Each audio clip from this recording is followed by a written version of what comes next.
Paz do Senhor Jesus, meus irmãos, bom dia! Eu sou o evangelista André Melo e está começando mais um Confradesp em Revista. Como vocês sabem, é um conteúdo gerado pela Convenção Fraternal das Assembleias de Deus no estado de São Paulo, um trabalho que está sob a direção geral do nosso pastor-presidente, pastor José Wellington Bezerra da Costa, e sob a coordenação do nosso vice-presidente, pastor José Wellington Costa Júnior, que também é presidente da CGADB.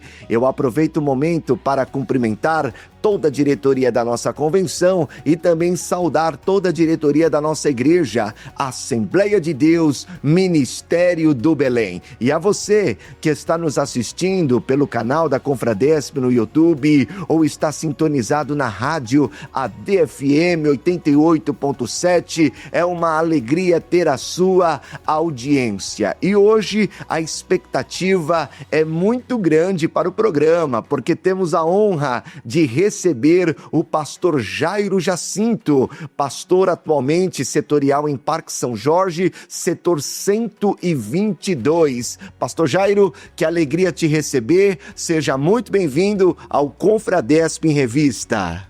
A paz do Senhor, evangelista André, eu quero desde já agradecer ao nosso pastor presidente, ao nosso vice-presidente, pela oportunidade que ele nos concede de chegar aqui nesta manhã. Sinceramente, eu estava na expectativa. Eu acompanho o programa, eu vejo que está todo mundo chegando, falando assim, uma hora vai chegar em mim, né? Então nós estamos aqui nesta manhã para contar as maravilhas que o Senhor tem feito na nossa vida. E são muitas, hein? São muitas. Glória a Deus. Pastor Jairo, chegou o dia então. Se o pastor estava aguardando esse momento, chegou o grande dia e eu tenho certeza que será um grande prazer ouvir as experiências do pastor. Seremos com certeza edificados por Deus através de tudo aquilo que o céu tem realizado na sua história. E pastor Jairo, conta para nós como que foi a sua infância. O pastor vem de um lar cristão? Não, eu não venho de um lar cristão.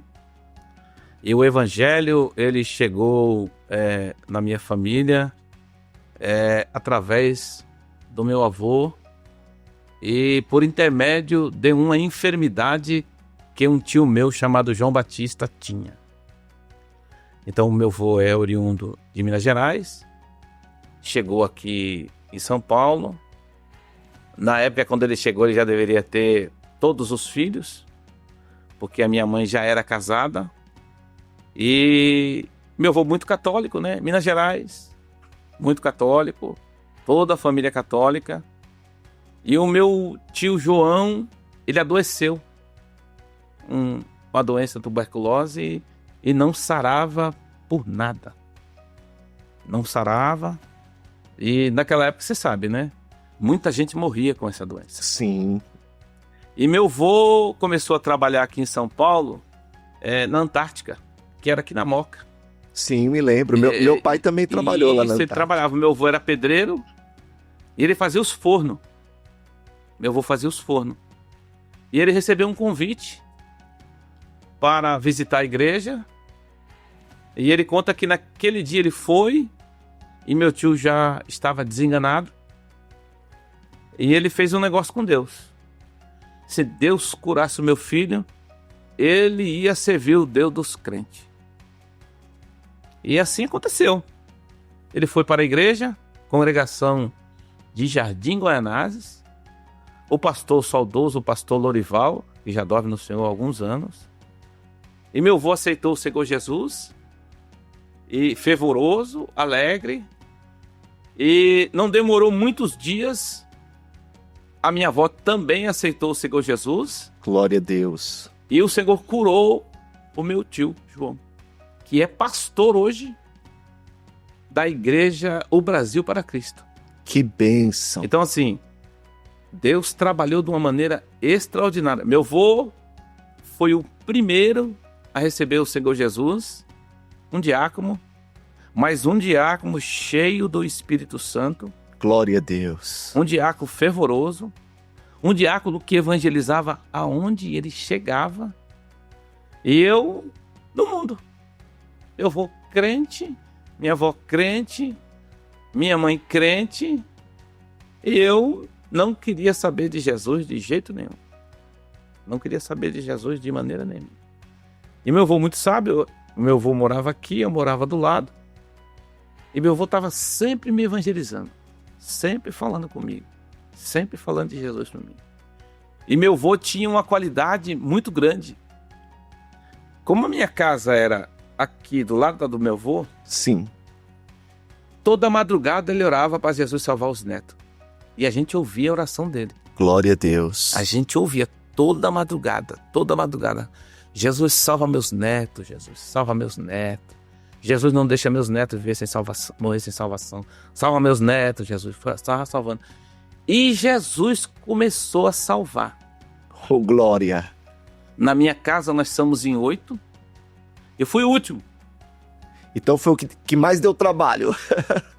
Qual era o meu problema? Eu tinha irmão que era muito viciado em bebida, veio para Jesus. Sim. E eu tinha irmão que dava muito problema, começou a fumar uma maconha, uma droga, veio para Jesus. As minhas irmãs não. E eu era aquele camarada que trabalhava, que não dava trabalho. Sim. Eu não bebia, eu não fumava, eu não arrumava confusão. Então, esse tipo de gente, muitas das vezes, ele dá mais trabalho para ir para o evangelho. É mais resistente. Porque ele olha para a vida dele e fala, não estou fazendo nada errado.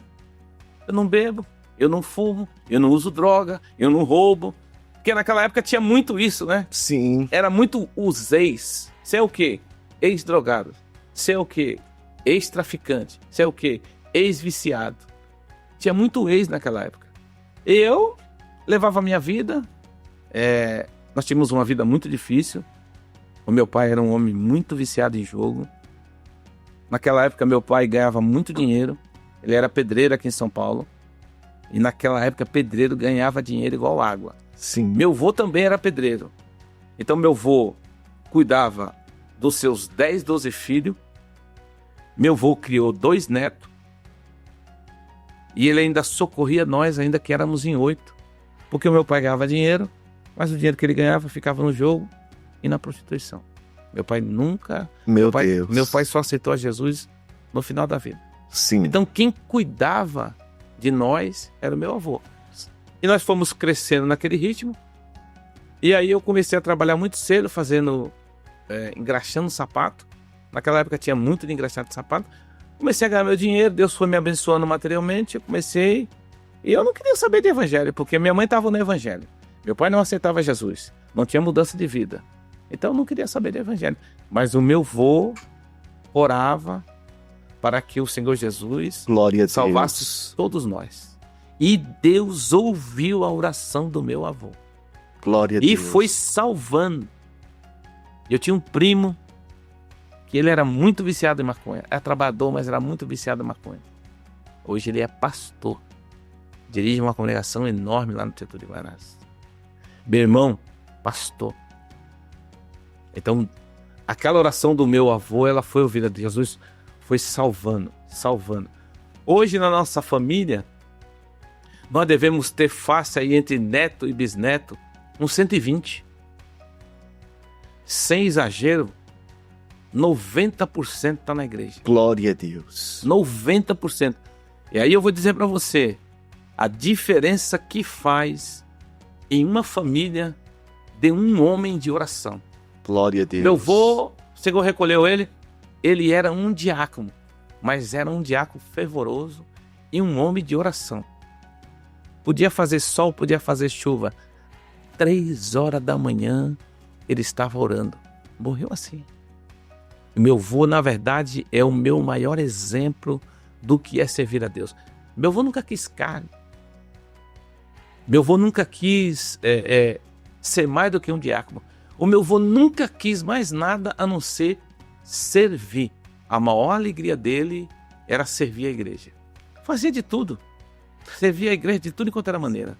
Pastor Jairo, ouvindo esse testemunho, o senhor falando com tanta alegria do seu avô, a gente percebe, né, que o evangelho ele é transformador. Exatamente. Não importa a situação que a pessoa ela se encontra, Quando o evangelho chega, ele chega para transformar, para libertar, para purificar, para santificar, porque ele faz de um viciado um obreiro de valor, né? Ele faz, às vezes, uma pessoa que está perdida aos olhos da sociedade, alguém que faz a diferença aonde quer que chegue. Esse é o poder do evangelho que alegra os nossos corações. O evangelho, só o evangelho tem esse poder de mudar. Eu, como pastor, a gente vê milagres. Sim.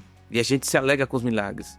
Mas, para mim, na minha visão, o maior milagre que existe é você ver alguém que está escravizado pelo pecado, pela prostituição, pela bebida, pela droga, e você vê Jesus mudar a vida dele, de maneira que alguém que olhou ele não reconhece mais.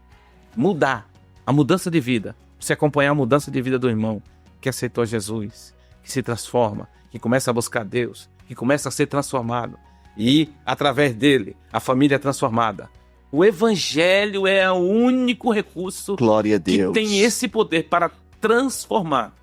Eu, na minha ignorância, eu, na minha juventude, meu avô orando, eu não bebia, eu não fumava, eu não arrumava confusão, eu era trabalhador, eu trabalhava muito, mas eu tinha um problema, eu era viciado em jogo de azar, viciado, eu passava a noite.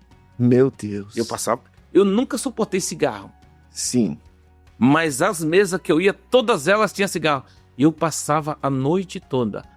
Eu chegava de manhã no bar, ficava o dia inteiro, jogava dominó, jogava bilhar, jogava baralho. O dia inteiro. Sim. Chegava de noite, continuava lá. Eu continuava lá. Literalmente viciado. Literalmente viciado, eu continuava lá. E o senhor passou a ter acesso ao mundo dos jogos de azar com quantos anos? Eu comecei a ter acesso. Rapaz, no mundo com o jogo de azar, eu tinha 12 anos de idade. Eu me lembro como se fosse a primeira vez. Uma criança. Minha mãe mandou eu buscar um gás. Sim. Minha mãe mandou buscar um gás. No meio do caminho, encontrei uma banca de baralho e fiquei lá. E depois daquilo lá, meu amigo, só ladeira abaixo. E o jogo, rapaz, é um negócio terrível. Porque ele destrói toda a família.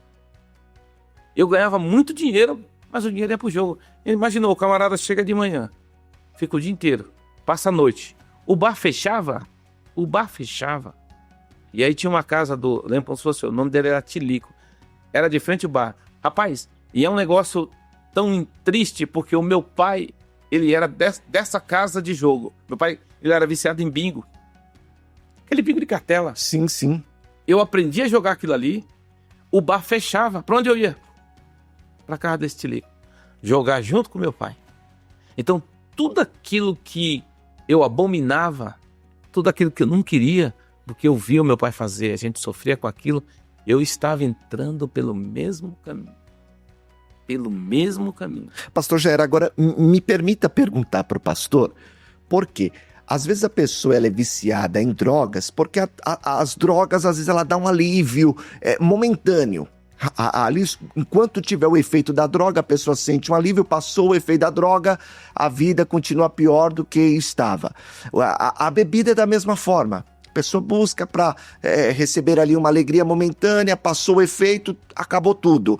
Mas e o jogo? O que atrai a pessoa a ser escrava do jogo, a ser viciada no jogo? Rapaz, a sensação ela é terrível. E o diabo ele é sujo. Quando você ganha, você sai se sentindo tal. Mas na maioria das vezes você perde. Aí quando você perde, você entra naquele desespero. Para tentar recuperar o que perdeu. Você entra naquele desespero. Aí no outro dia você vai fazer o quê? Você vai jogar de novo para você tentar recuperar aquilo que você perdeu. Rapaz, eu já era casado no começo do casamento. Novo de casamento. E eu ainda estava jogando. Meu Deus. E eu trabalhava num restaurante aqui no centro, no restaurante de Jacó, trabalhava de garçom. Aí a gente já vinha no trem jogando. E muitas das vezes, quando chegava em Guaianazes, tinha dia que a gente ficava lá até 7, 8, 9 horas da noite jogando. Um vício terrível. E é interessante, pastor Jairo, que o vício, ele nunca se apresenta já de uma forma expressiva, numa intensidade muito grande. Sempre começa devagarinho. Devagarinho. A Bíblia diz o quê? Que um abismo chama perfeitamente o outro abismo. Você começa brincando com os amigos. O pastor começou num joguinho de baralho. Sem valer nada. Quando foi ver, já estava mergulhado. Daqui a pouco o negócio vai mudando. Rapaz, eu era tão viciado que uma época eu achava que eu era o tal do bilhar. Eu saía lá na vila onde eu morava, lá com um taco, nos bares, desafiando. Meu Deus. Jogando e perdendo. Eu digo pro senhor o seguinte, eu me lembro como se fosse hoje. Eu conheci a minha esposa no mundo, a gente não era crente, e ela tinha o vício dela, minha esposa fumava. Eu lembro como se fosse hoje, ela fumava. Ela não era aquela fumante, mas ela fumava. E aí, pô, o vício era tão forte que eu ia namorar com ela. Meu sogro tinha um bar. Sim. E onde é que eu ficava? No bar. Misericórdia. Quando eu ia namorar com a minha esposa, já era 10, 11 horas da noite. E eu casei viciado. Aí um belo dia, nós fizemos um negócio. Sim. Mesmo antes de eu aceitar Jesus.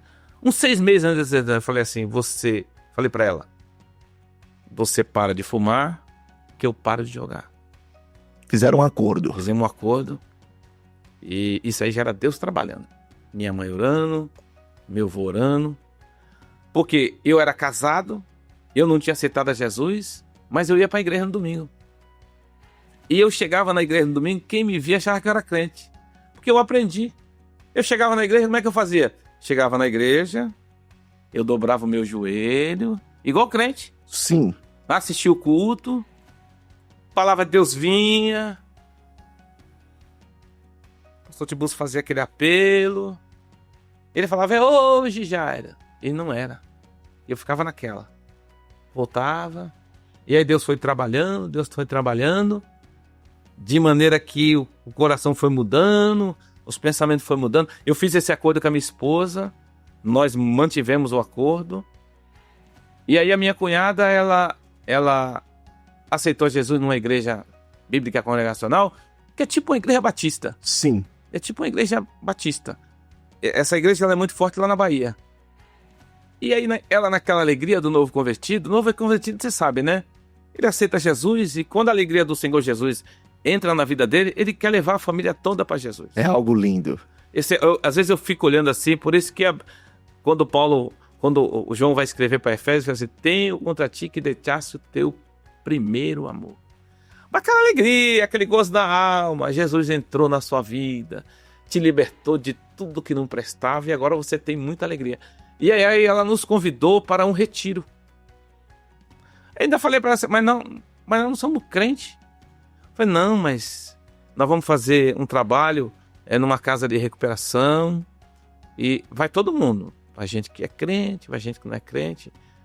Rapaz, eu vou dizer uma coisa pro senhor. Aquele povo lá me tratou com um cuidado tão grande. Glória a Deus. Eu e a minha esposa, já tinha meus 2 filhos. Eu lembro como se fosse hoje. Foi um final de semana maravilhoso. E aí nesse trabalho, eu lembro como se fosse hoje. Tinha o irmão Celso. Nunca vou esquecer o nome dele. Ele era amigo desse pastor, mas ele era assembleano raiz. E o assembleano raiz, você sabe, né? Sabe todos os corinhos da Assembleia de Deus. Sim. Sabe todos. Todos. E aí nós fomos para o trabalho, teve a pregação, e ele fez o apelo. Muita gente aceitou Jesus. E ele fez o apelo, e ele começou a cantar um hino que eu ouvia toda vez que eu ia na congregação lá em Guanás, o pastor Tibus dirigia. Todo culto eu ia. Deixa eu abrir um parênteses aqui para você entender. Um camarada que não é crente, que não aceita Jesus, mas que apresenta os filhos na igreja. Eu apresentei os meus filhos na igreja. Mesmo sem aceitar Jesus, a minha esposa aceitou, porque ela vinha de um lar católico. Sim. E eu apresentei os meus 2 filhos na igreja. Os 2 na igreja. E aí eu ia muito no domingo. Jesus já estava trabalhando na minha alma. Sim. As orações da minha mãe já estavam fazendo efeito. As orações do meu avô já estavam fazendo efeito. Glória a Deus. E aí eu me lembro como se fosse hoje, rapaz, aquele trabalho. Mas era uma igreja batista, mas tinha alguns irmãos da e foi um culto pentecostal. E aí ele cantou aquele corinho. Desde o dia que aceitei Jesus, a minha vida se transformou. E aquele negócio foi pegando. Foi feito o apelo. Rapaz, você acredita que eu não aceitei Jesus ali? O coração estava ainda resistente. Rapaz, como é que resiste desse jeito, né, rapaz? E aí, naquele dia, nós viemos embora no domingo, tomamos o café, viemos embora. O trabalho era em Peruíbe, o pastor da igreja tinha uma casa em Peruíbe. Então, aquele final de semana eu passei todo lá, convivendo com os crentes. E entendendo o que é evangelho. Sabendo o que verdadeiramente é ser cristão. Aí eu vim embora. E aí fui convidado para ir no culto à noite. Igreja Bíblica Congregacional na Vila Antonieta. E aí fomos para o culto à noite. Aquele negócio ficou no coração. Aquele negócio ficou ardendo. E aquilo não saía mais. Aquela alegria. Aquele negócio que você olhava assim e falava, não. Fomos para a igreja. E aí foi feito o apelo. E aí eu fui o primeiro. Eu aceitei Jesus. E nem pensei. O apelo veio e eu acho que já tinha aceitado Jesus lá. Né? Sim. Mas aí a Bíblia diz assim, se com tua boca confessares, né? Tem que confessar que Jesus é o único suficiente salvador da tua vida. Não tem como fazer diferente. E aí, a partir daquele dia eu aceitei Jesus. Eu fui primeiro. Quando eu pensei que não, aí a minha esposa foi também. Glória a Deus. Glorificado seja o nome do Senhor. E sempre é uma preocupação, né? Sempre é uma preocupação. Você aceitar Jesus no mundo e a sua esposa. Sim. E a sua esposa. Mas a minha esposa, graças a Deus. Eu falo pra ela assim, meu amor, Deus já tinha separado eu e tinha separado você. Porque, rapaz, do jeito que eu conheci ela, era improvável. Eu conheci a minha esposa, eu estava exatamente num bar, jogando bilhar. Ela trabalhava com uma amiga minha do mundo. Essa amiga passou lá, me viu e apresentou ela. Aí ela gostou de mim, ela me convidou para o aniversário do sobrinho dela de 1 ano. E você sabe, né? O cara no mundo, ele não resiste a um convite, né? Sim. E eu fui lá. E de lá, desse dia para frente, nunca mais eu deixei a minha esposa. Pastor Jairo, agora falando da sua conversão, a partir do momento que o pastor aceitou Jesus, o pastor já foi liberto dos jogos ou o pastor ainda tinha umas fraquezas, ainda frequentava alguns bares? Rapaz, eu fui bem-aventurado. Eu costumo dizer que eu fui privilegiado. Porque a partir do momento que eu aceitei Jesus, eu fui liberto instantaneamente. Glória a Deus. Nunca mais. Nunca mais. Eu tenho dificuldade até para jogar brincando. Eu me lembro que eu era muito viciado. Muito viciado. Porque às vezes você encontra o cara que é viciado numa coisa, noutra. Eu não. Eu jogava bilhar, eu jogava baralho, eu jogava dominó. Tudo enquanto é jogo que você pode imaginar que tivesse lá uma apostinha. Deus foi tão bom comigo que Ele me libertou antes das maquininhas. Deus me libertou antes das maquininhas. Glória a Deus. Porque eu acompanhei um cunhado meu que ele quase perdeu tudo na maquininha, né? E Deus me libertou também antes do auge do bingo, né? Dos bingos, né? Tem muitos bingos. Muita gente perdeu muita coisa nos bingos. E pastor Jairo, é interessante esse assunto, eu considero de extrema importância, porque hoje nós estamos no momento de muitas bets, né? Muitas casas de apostas, e nós vemos essas bets em propagandas fazendo um convite para as pessoas como se trata apenas de uma brincadeira, de um momento de descontração, de diversão. E qual conselho o pastor daria para essas pessoas que estão começando nas bets, fazer apostas, às vezes até um jovem cristão que está sendo levado por esses convites e vai ali fazendo uma aposta ou outra, como que, não tem problema, é só uma brincadeira. Qual o risco que esse jovem, essa pessoa, ela está correndo? Rapaz, o risco, ele é enorme. Porque a Bíblia diz que o diabo veio para matar, roubar e destruir. Ele é sorrateiro. Essas bets é uma coisa que entra sorrateiramente, né?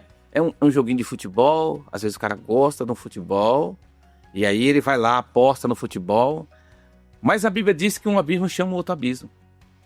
Depois que você entra nessa arapuca, não tem como você sair mais.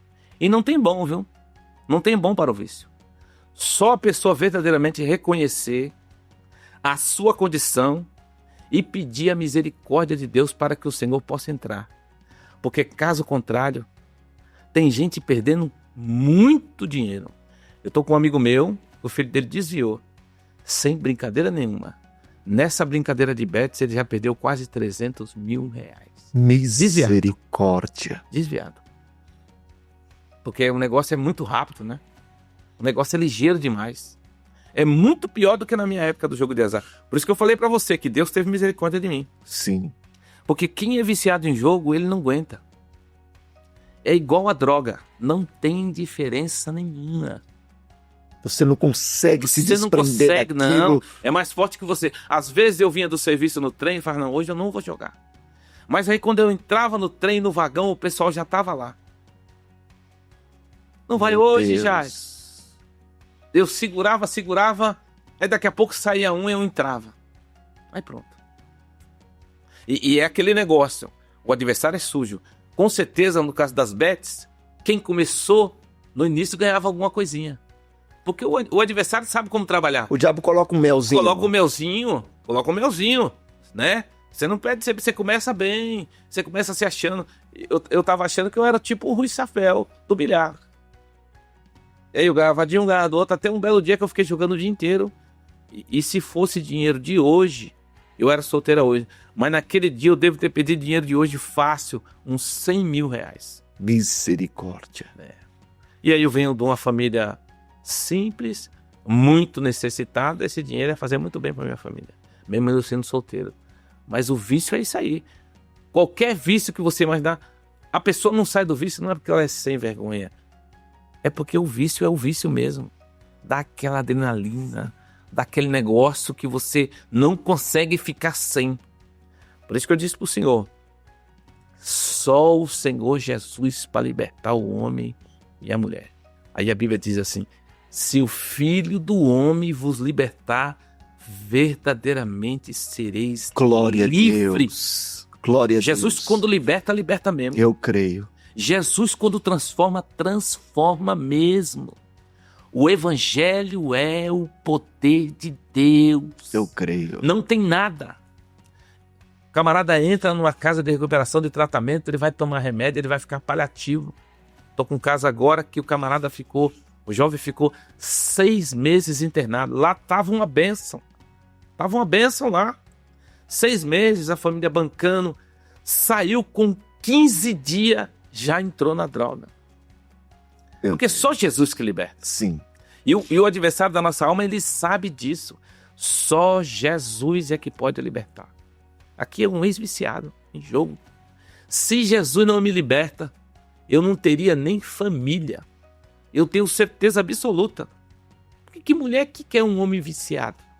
Que mulher que quer um homem que tudo que ele ganha primeiro ele passa no jogo? Nenhuma resiste isso não. Pastor Jairo, o senhor contando o seu testemunho, como Deus trabalhou na sua vida, eu estava aqui me lembrando de José, porque eu entendo que com o pecado não tem como bater de frente, não tem como medir forças, né? Não tem como negociar. Não. José venceu o momento da tentação porque simplesmente ele correu. E a Bíblia diz que ele correu apressadamente para fora. Então, às vezes, a pessoa, né, até um jovem da nossa igreja que possa estar nos acompanhando, tá brincando, talvez, com a situação. Eu estou fazendo uma aposta aqui na Best, mas não vai dar em nada. É apenas um jogo, é apenas uma brincadeira, mas José é para nós um grande exemplo, porque ele correu. Ele não mediu forças, ele não bateu de frente, ele não negociou. Ele correu apressadamente para fora. E eu vou dizer para você, eu não sei a sua visão, mas todas as vezes que eu olho aquele texto de José, para mim, ele não correu da mulher. Para mim, ele correu do sentimento que ele estava tendo. Que se ele fica ali, fica difícil. E muitas das vezes, quem está nessa situação precisa reconhecer a sua condição, ver como está, para que você possa sair dela. José sabia, se ele ficasse lá, ele não ia resistir. Ele era homem. Perfeitamente. Ele era homem. Com certeza. Naturalmente, se ele fica, já era. Mas ele entendeu. E ele escapou com a vida dele e o nome do Senhor foi glorificado. Muitas das vezes a pessoa não sai dessa porque ela não reconhece a sua condição. Ela não acredita que ela é viciada. O viciado não acredita que é viciado. Sim. Ele não reconhece. Quantas e quantas vezes eu falei, meu Deus do céu, mas como é que eu fui fazer a mesma coisa que eu abominava que meu pai fazia? O diabo já tinha colocado já. Porque o meu pai, como ele era viciado, a gente passava muita necessidade. Só não passava mais necessidade porque o meu avô, ele supria a necessidade. Mas tinha dia que faltava pão. Se não fosse meu avô supria. Não é porque ele não ganhava dinheiro, não. É porque ele era viciado. E o diabo, pastor Jair, ele é tão astuto, tão ardiloso, que ele prepara a armadilha e a gente não vê. Quando os olhos vão se abrir, é tarde demais. Já foi. Quando você abre o olho, você já está na arapuca. E aí, Deus. só clamando a misericórdia do Senhor com a sua mão forte para nos tirar desse buraco. E eu lamento informar para você, mas infelizmente foi feita uma pesquisa agora. Tem muito evangélico caindo na bad. Muito. Misericórdia. Muita gente. Pois é, meus irmãos, você que está chegando agora, está nos assistindo pelo canal da Confradesp no YouTube, ou sintonizou a sua rádio agora na ADFM 88.7, seja muito bem-vindo ao Confradesp em Revista. Estamos aqui em um bate-papo muito espiritual com o pastor Jairo Jacinto, atualmente pastor setorial em Parque São Jorge, setor 122. E o testemunho de vida dele é impactante. Estamos sendo aqui edificados por Deus através de tudo aquilo que o céu tem realizado na vida, na história e no ministério do pastor Jairo Jacinto. Pastor Jairo, agora vamos dar continuidade na sua história. O pastor tinha comentado que aceitou ao Senhor Jesus Cristo com 23 anos de idade. Nessa oportunidade, a sua esposa também se prostrou diante da cruz de Cristo, né? Foi um encontro ali que vocês dois tiveram no mesmo dia e a história de vocês foi mudada. O pastor foi liberto naquele momento e eu soube, pastor, que em poucos meses, né, a sua decisão de servir a Cristo foi tão assim convicta.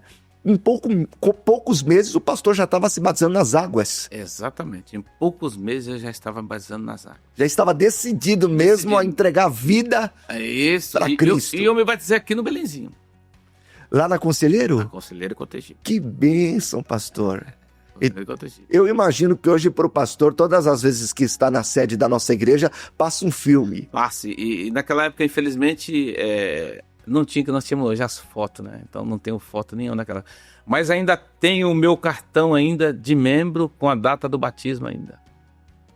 Não vou lembrar de cara agora, mas ainda tenho lá guardado todas as datas. E o batismo com o Espírito Santo? O batismo com o Espírito Santo, eu fui buscando ao Senhor.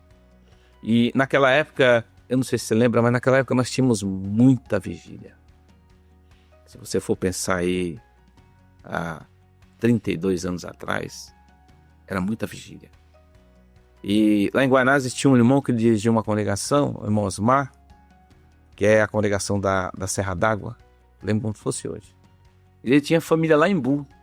Não lembro se é Embu das Artes ou Embu. Mas eu me lembro que nós fomos para um culto de Santa Ceia lá. Ele tinha familiares lá, ele falou assim, nós vamos para a casa da minha sogra. E de lá, nós vamos para o culto de Santa Ceia. E da ceia nós vamos para uma vigília. E nessa vigília, todo mês, Jesus batiza com o Espírito Santo. Eu não sabia quem era o pastor, eu nem imaginava quem era. E eu me lembro como se fosse hoje, nós fomos para um culto de Santa Ceia abençoado. Que culto aquele? Poder de Deus caindo, manifestação do poder de Deus caindo. E eu lá, naquela expectativa. Achei até que seria batizado com o Espírito Santo lá na vigília. Me lembro como se fosse hoje, tinha um irmão que ele desceu do púlpito igual um peão. Mas estava na galeria, ele desceu. Foi lá, entregou uma profecia para o pastor da igreja. Voltou. Falei, rapaz. E aí terminou aquele culto. Nós fomos para a casa dos familiares do irmão Osmar. Jantamos lá. E aí fomos para a vigília. O nome da congregação não lembro. Mas o pastor da congregação era o pastor Daniel Vargas. Lembro como se fosse hoje. E lembro também o culto, o hino que ele estava cantando, que eu recebi o batismo com o Espírito Santo. O negócio lá era um mistério tão grande que ele falava assim, irmãos, aqui todo mês, quem batiza não sou eu, quem batiza é Jesus. Jesus batiza com o Espírito Santo. Às vezes 10, às vezes 15, às vezes 20. E aí eu me lembro que eu fui o primeiro a descer para ir para... O púlpito era assim, e aí tinha uma sala à parte. Mas a gente ouvia todo o culto. A gente ouvia todo o culto lá. E eu fui batizado no Espírito Santo ainda no começo da vigília. Com aquele hino Poder Pentecostal. Glória a Deus. No Pentecoste aconteceu o que Jesus falou. E começou a cantar esse hino. Aquela graça. Oh, aleluia. Aquele poder, aquela manifestação. E eu dobrei o meu joelho. Não demorou 10, 15, 20 minutos. Eu já estava falando línguas estranhas. Glória a Deus. Recebi o batismo com o Espírito Santo. Eu recebi o primeiro. Daqui a pouco o outro. Daqui a pouco o outro. Eu sei que naquele dia foram 18 batizados com o Espírito Santo. Porque a vigília antigamente, ela era a vigília. O poder de Deus era a noite toda. Hoje parece que tem um horário para o poder de Deus chegar, né?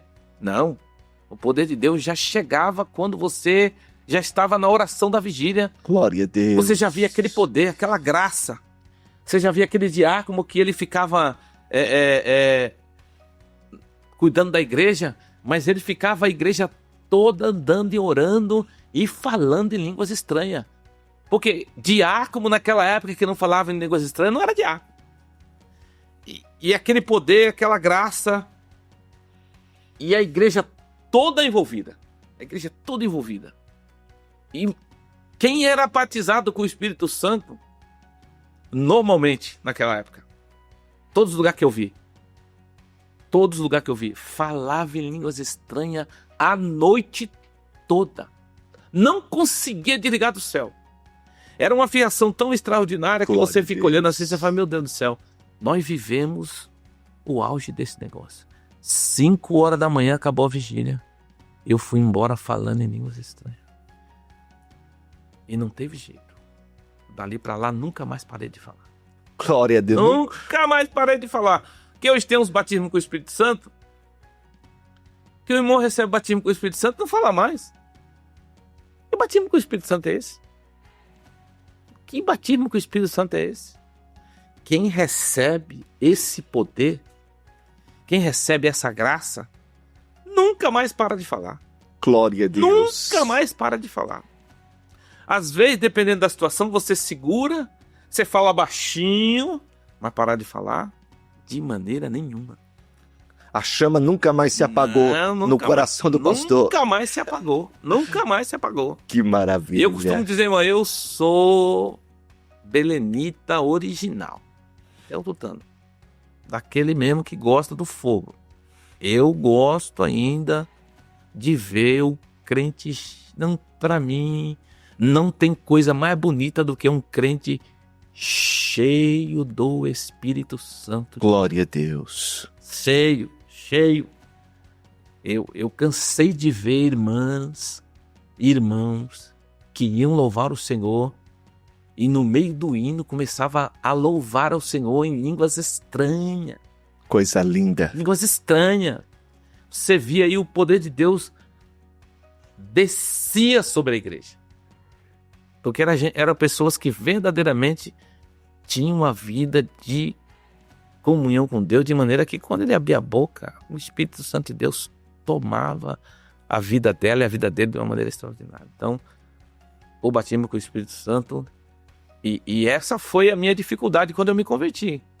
Que eu estava numa igreja que falou que o batismo com o Espírito Santo não existia mais. E a dificuldade veio. Eu falei, então nós vamos ter que rasgar a página da Bíblia. Se o batismo com o Espírito Santo não existe mais, nós vamos ter que rasgar.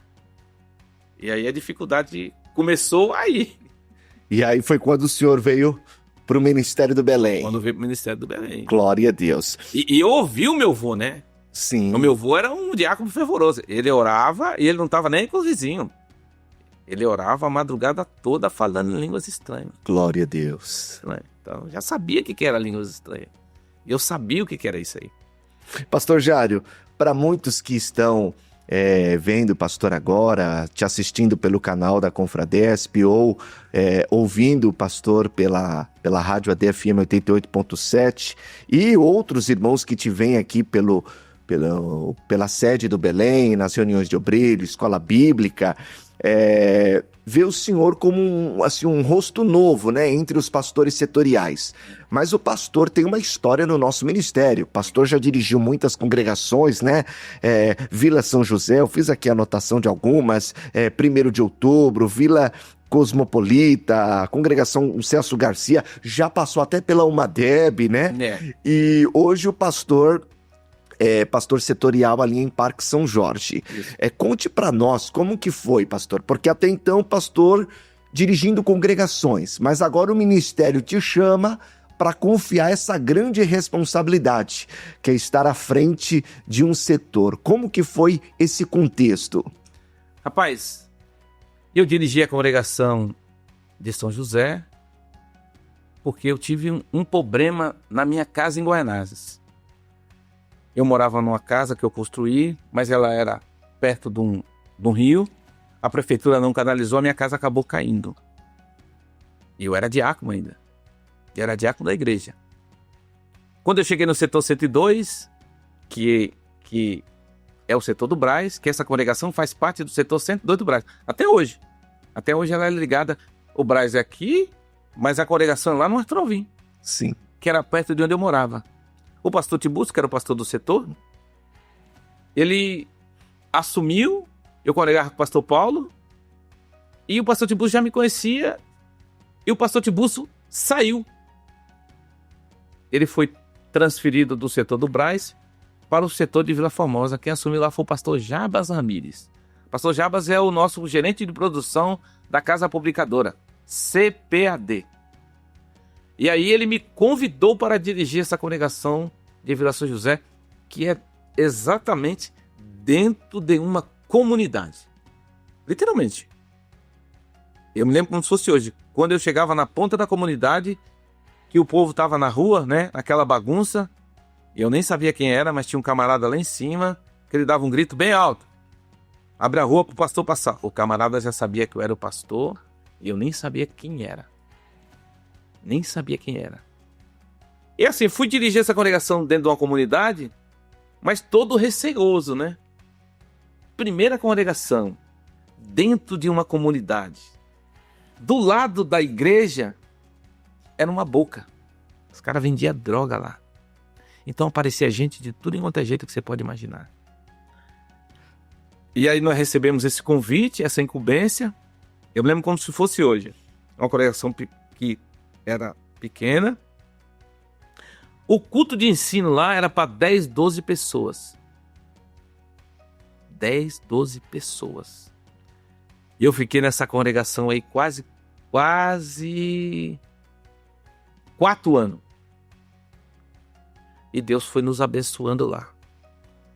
Quando eu saí dessa congregação, tinha quase 80 pessoas. Glória a Deus. Nessa congregação, eu vi os sinais de que Deus verdadeiramente tinha uma chamada na minha vida. Nós tínhamos um trabalho lá de oração. Trabalho normal de oração. Sim. E Jesus batizava com o Espírito Santo no trabalho de oração. Não era congresso. E o povo lá era muito simples, né? O povo lá era muito simples. O povo ia para a igreja de chinelo de dedo. Eu me lembro como se fosse hoje. Eu já tinha uma condição financeira boa, mas eu falava para minha esposa, meu amor, lá é um lugar muito simples.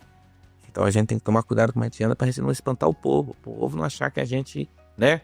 Sim. Porque às vezes a pessoa fica intimidada, né? Eu fazia muita visita nas casas lá. Casa de telha brasilite, casa baixa, muito calor, entendeu? E Deus foi nos abençoando lá e quando nós saímos de lá, nós deixamos uma congregação com quase 80, 90 pessoas lá. Glória a Deus. Vila São José. Foi uma bênção na minha vida. Aprendi muito. Ali lá. foi a sua faculdade. Foi, aprendi muito. Fiz muito evangelismo, fiz muita visita. Trabalhei muito lá, porque a igreja não tinha recurso. A gente fazia feijoada, vendia para reformar o templo, para deixar a igreja bonita. Então foi um tempo assim de bênção e de vitória na minha vida. E eu que vim de Guaianazes, que Guaianazes era uma outra estrutura. Guaianazes, Pastor Jário e Bartolomeu da Rocha. Tudo igreja própria. Igreja. Guaianazes não tem salão. Guaianazes não existe salãozinho. Guaianazes é tudo igreja grande. Igreja de 200, 250 crentes. Guaianazes é... E é tudo igreja grande. Guaianazes deve ter umas 15 igrejas lá que ela tem o terreno da igreja e ainda tem um terreno para estacionamento. Eu vim numa outra realidade. Quando eu cheguei lá, eu falei, meu Deus do céu, o que eu vim fazer aqui? Lá em Guaianazes, mesmo como diácono, eu cheguei a ser o terceiro auxiliar de uma congregação lá. Então, assim, Deus foi me preparando. E eu passei por todos os estágios do ministério que você pode imaginar. Trabalhei muito na porta, tirei muita oferta. Muito na porta, tirei muita oferta. Fiz muito ar livre, daquela época que o ar livre, você ia de paletó e gravata debaixo daquele sol. Eita. Que o pastor não deixava. Sim. Obreiro nenhum andava sem paletó e gravata. Hoje, graças a Deus, nós temos uns trabalhos de ar livre que já faz uma camiseta, né? Mas naquela época, não. Naquela época, meu amigo, você ia pro ar livre, debaixo daquele sol, paletó e gravata, e acabou. Tinha que ir, não tinha o que fazer. Sim. De lá, o Senhor nos tirou do setor 102. E aí, como eu disse, eu tive um sonho. Guaianazes ainda era um setor só. Eu não sei se você sabe, mas Guaianazes dividiu. Sim. Guaianazes era um setor só. Então, Guaianazes tinha 50 congregações. O púlpito de Guaianazes cabia 140 obreiros e não cabia. Não cabia. E aí eu tive um sonho. Porque quando eu vim de Guaianazes para morar no Parque Savoy, eu perdi a minha casa lá. Eu fiquei sem nada. Eu vim morar de favor. Eu vim morar de favor. Quando eu voltei para Guaianazes, eu tinha uma condição financeira melhor. Porque Deus me tirou de Guaianazes. Porque eu sou uma pessoa que eu tenho só um ensino fundamental. Não tenho faculdade. Eu tenho um ensino fundamental e eu tenho a escola da vida. E eu trabalhava de garçom, ganhava bem, mas quando eu aceitei a Jesus, o serviço de garçom me maltratava. Porque eu trabalhava nos melhores restaurantes. E os melhores restaurantes, qual é o problema dos melhores restaurantes? Sábado, domingo, feriado. Então eu vinha trabalhar no domingo e aquilo acabava comigo, porque eu queria estar na escola dominical. Rapaz, e você tem que entender o trabalhar de Deus na sua vida. Isso é um negócio muito interessante. Posso falar? Claro. Isso é um negócio muito interessante. Então eu vim dessa situação de garçom, eu construí essa casa com muita dificuldade, era uma casa grande, mas nessa época eu estava desempregado, eu fazia só bico. Trabalhava no Monte Líbano e trabalhava em alguns restaurantes, era ligado à cooperativa. Nunca passei fome, graças a Deus, mas era aquela vida ali regada. E eu nessa prova, o irmão falou assim para minha esposa: vocês ainda vão ter muito recurso, Deus ainda vai abençoar muito vocês. E eu terminei de construir essa casa depois de 6 meses, com muito sacrifício, essa casa caiu. E eu, na minha visão, e na minha esposa, a gente achava que era o fim. Eu fui morar de favor. Imagine você, casado, com 2 filhos já entrando na adolescência, morando em 2 cômodos de favor. Imagina a dificuldade do casal, toda a dificuldade que você pode imaginar. E eu fui morar na casa da minha sogra, que era uma coisa que eu também não queria. E aí Deus começou a trabalhar. Eu cheguei nessa congregação do Jardim Marília, que é onde eu congregava, que fazia parte do setor. E eu lembro como se fosse hoje, eu cheguei lá, e lá tinha um irmão que ele estava trabalhando numa empresa que pegava vendedor sem experiência. E eu conheci um camarada que trabalhava na área de venda, ele era representante comercial, ele tinha uma situação financeira boa. E ele trabalhava pouco, ele trabalhava de segunda a sexta, às vezes ele não ia para a empresa. Já naquela época, às vezes ele trabalhava só para o celular. Falei, Rafael, um negócio desse aí dava certinho para mim. Eu vou ter tempo de congregar, eu vou ter tempo de adorar a Deus. E comecei a orar.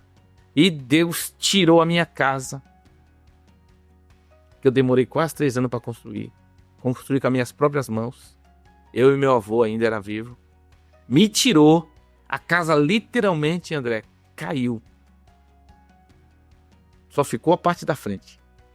Então os quartos que eu construí para meus filhos, meu dormitório, eu só fiquei com Meu Deus. A casa literalmente caiu. Lembro como se fosse hoje. Foi 19 de fevereiro de 2004. Eu não sou muito bom de data, mas essa data eu nunca vou esquecer. E aí eu estava trabalhando no Monte Líbano. Não sei se você conhece onde é que é o Monte Líbano. O Monte Líbano é um clube aqui que tem aqui na República do Líbano, no Ibirapuera. Eu estava trabalhando, a casa literalmente caiu, era um sábado, e aí a minha esposa, ela ligou para minha sogra já naquele desespero, já veio meu cunhado, já levou a mudança, já foi embora. Eu não tinha para onde ir, então eu também não tive como resistir a isso. E eu fui morar de favor. Quando eu cheguei nessa igreja, Deus abriu essa portinha. E eu fui trabalhar de vendedor, e eu ganhava o salário e mais a comissão. Mas como eu era muito novo, a empresa era muito nova, era um negócio assim que, se você for imaginar, só Deus. Essa empresa veio do Belém do Pará para montar uma distribuidora de carne aqui. E era tudo assim...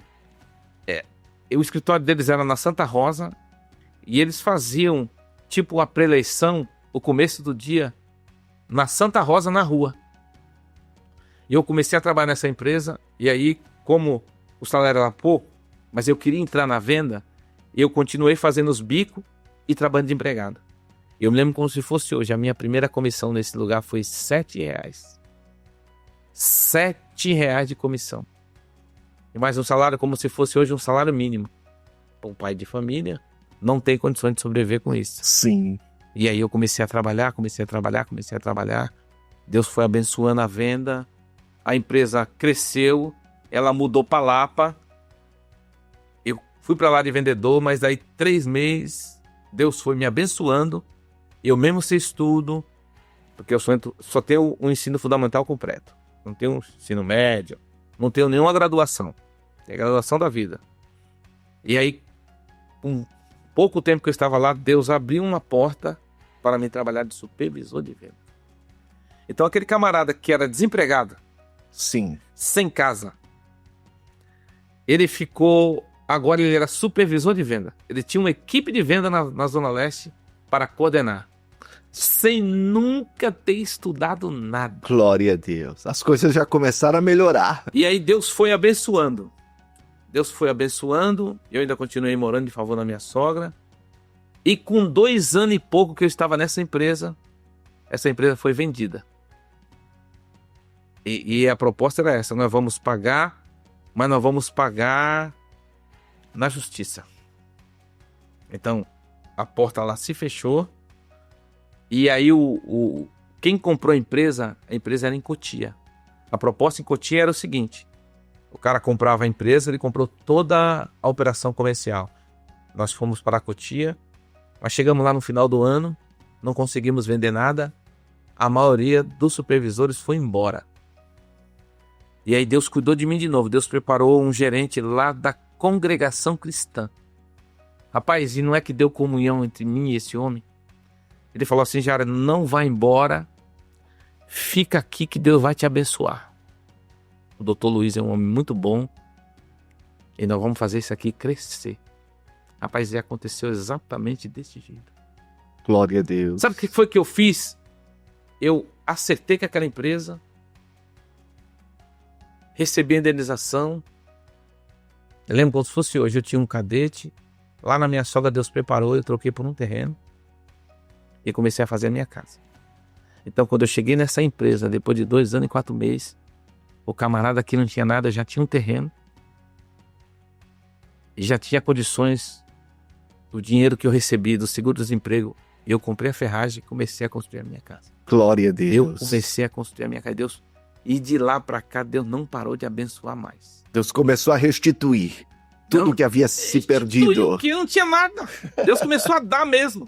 Glória a Deus. Deus começou a cumprir a profecia. Lembra que eu falei para o Senhor que Deus usou um irmão que era muito usado, falou para minha esposa assim: vocês ainda vão ter muito recurso? Sim. E aí Deus começou a abençoar. Mas abençoar mesmo. Glória a Deus. Abençoar mesmo. E hoje Deus tem feito de vocês empresários. Hoje é Deus quem faz isso, aquele camarada pastor. Que tinha uma distribuidora, nasceu o desejo de ter, que trabalhava numa distribuidora, nasceu o desejo de ter a própria distribuidora. Glória a Deus. E aí eu fui orando, porque assim, você vai orando, você vai orando, você vai orando. E essa distribuidora nasceu no tempo improvável. Eu digo pra você que é graça. Eu creio. A minha vida toda é graça. Glória eu não mereço. a Deus. Eu falo às vezes, falo, irmão, eu tenho recebido de Deus muito mais do que eu imaginava e muito mais do que eu mereço. A minha distribuidora nasceu exatamente na pandemia. Você acredita num negócio desse? É só Deus para fazer isso. Na pandemia. Naquele negócio de fecha tudo, de todo mundo em casa, eu me dei um start. Meu filho falou: pai, quanto tempo você pode ficar em casa parado? Eu falei: meu filho, fica tranquilo, bastante tempo. Mas como eu trabalho com alimento, tudo parou, mas o alimento não parou. E aí naquela chuva de dinheiro do governo, todo mundo estava em casa e queria comer. O que foi que eu fiz? Comecei a vender para pessoa física. A minha distribuidora começou eu vendendo para pessoa física. R$100 aqui, R$200 ali. E eu fui trabalhando. Acabou a pandemia, eu já tinha as câmeras frigoríficas, eu já tinha tudo. E aí eu falei: meu filho, é o seguinte, acho que agora vamos começar a distribuir bem devagarinho. Aí comprei uma Fiorino e comecei. E fui indo. Glória a Deus. Isso até hoje. Graças até a hoje. Deus. Eu até hoje. E hoje eu já tô naquela fase. Meu filho tá com 33 anos. E agora eu já estou naquela fase que eu ouvi o irmão falou pra mim que ia chegar um tempo que eu ia ficar só na obra. E eu agora já tô chegando naquela fase que eu já tô querendo deixar pro meu filho. E quero ficar só trabalhando para Jesus. Pastor Jairo, como é bom te ouvir. São experiências impactantes. E eu vou ter que conversar com a produção aqui pra gente agendar a parte 2.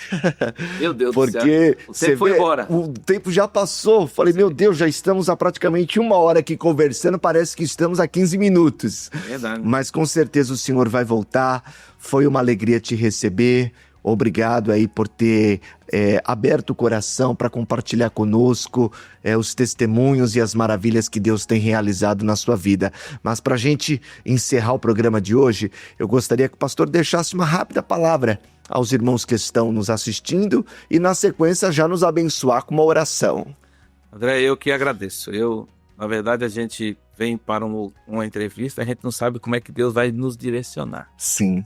E muitas das vezes a gente tem uma coisa na cabeça, mas o Deus que cuida da nossa vida é Ele que nos direciona. Sempre nós entramos por um outro caminho. Pois é. Entramos por um caminho que, às vezes alguém vai olhar assim, mas não era... Irmão, é aquilo que alguém precisa Glória a Deus. ouvir. Eu creio. O evangelho não mudou. Ele muda. Ele transforma a vida, família. Ele muda você por completo. E quando você entrega verdadeiramente a sua vida para o Senhor Jesus, não há barreira, não há dificuldade. Não precisa ter instrução, não precisa ter estudo. Só basta Deus olhar para você e ver graça em você. Eu digo para você, a minha vida não é mérito meu. Não sou melhor do que ninguém. É graça. Sim. Favor imerecido. Eu gostaria de deixar uma palavra. É uma palavra bem conhecida, mas esta é a palavra que paira no meu coração. O meu sentimento, desde quando o Senhor Jesus me chamou, é exatamente esse. O salmista, Salmo de número 116.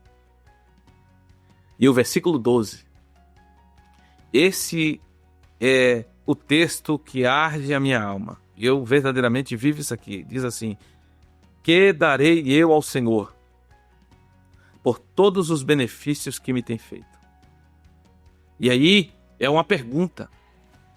Como é que nós podemos retribuir a Deus todos os benefícios que Ele tem nos entregado? Todas as bênçãos alcançadas. Quando eu olho para a minha vida, para as minhas crônicas, de onde Deus me tirou, o que Ele fez, o que Ele continua fazendo, porque Ele não parou. Ele continua fazendo. Eu não tenho como expressar a minha gratidão. Mas o salmista, ele faz a pergunta e ele mesmo responde. Aí ele diz assim: tomarei eu o cálice da salvação e invocarei o nome do Senhor. Glória a Deus. Irmão, o maior ato de gratidão para quem recebeu o Senhor Jesus na sua vida é tocar a buzina em Sião.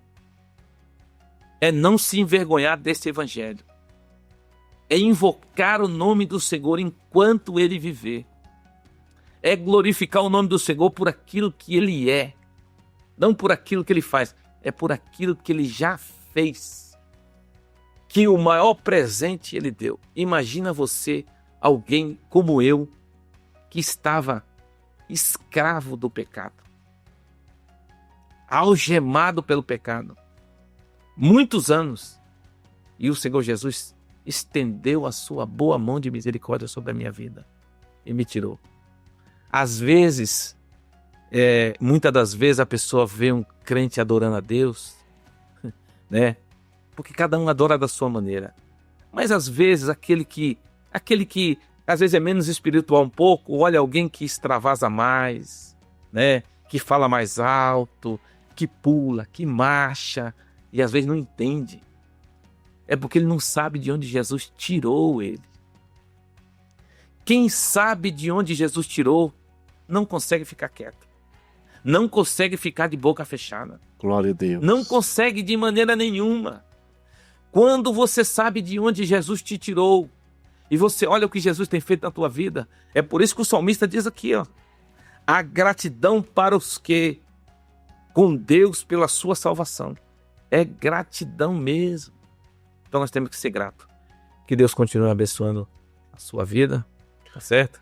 Que Deus continue abençoando a vida do nosso pastor presidente, a vida do nosso pastor vice-presidente, pastor José Wellington Júnior, que é o nosso presidente da nossa convenção geral, abençoando toda a diretoria da nossa igreja. Quero deixar aqui